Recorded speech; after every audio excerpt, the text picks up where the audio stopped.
2026-এর বিধানসভা নির্বাচন মিটতেই এখন সবার নজর স্ট্রং রুমের দিকে। এরই মধ্যে বড় পদক্ষেপ নিল লালবাজার।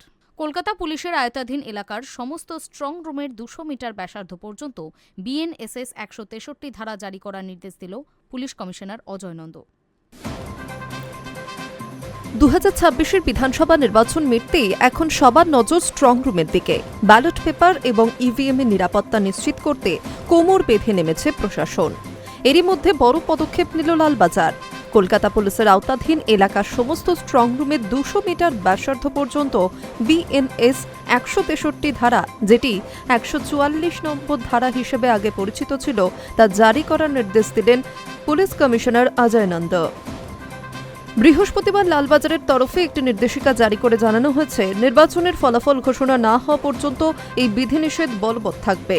মূলত স্ট্রং রুমের আশেপাশে যাতে কোনো রকম অশান্তি, জমায়েত বা অপ্রীতিকর ঘটনা না ঘটে তা নিশ্চিত করতেই এই কড়া পদক্ষেপ।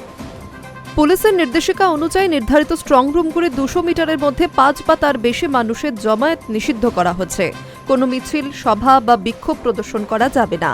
শুধু তাই নয়, লাঠি, আগ্নেয়াস্ত্র, বাজি বা কোনো দাহ্য পদার্থ নিয়ে ওই এলাকায় প্রবেশ করা সম্পূর্ণ নিষিদ্ধ।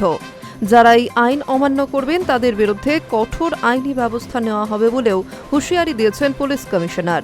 তবে নির্বাচনী ডিউটিতে থাকা সরকারি কর্মী ও নিরাপত্তারক্ষীদের ক্ষেত্রে এই নিয়ম প্রযোজ্য নয়। অন্যদিকে নির্বাচন কমিশন এবার গণনা কেন্দ্রের নিরাপত্তায় আরও আধুনিক প্রযুক্তির সাহায্য নিচ্ছে। জানা গিয়েছে, এবার গণনা কেন্দ্রে প্রবেশের জন্য বিশেষ কিউআর কোড যুক্ত পরিচয়পত্র ব্যবহার করা হবে।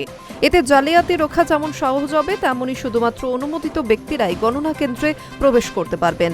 রাজ্যে মোট 77টি গণনা কেন্দ্র তৈরি করা হয়েছে, যার মধ্যে কলকাতার কেন্দ্রগুলিও রয়েছে।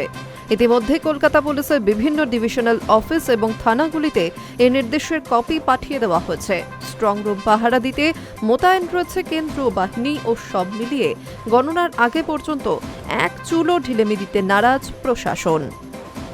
High News network.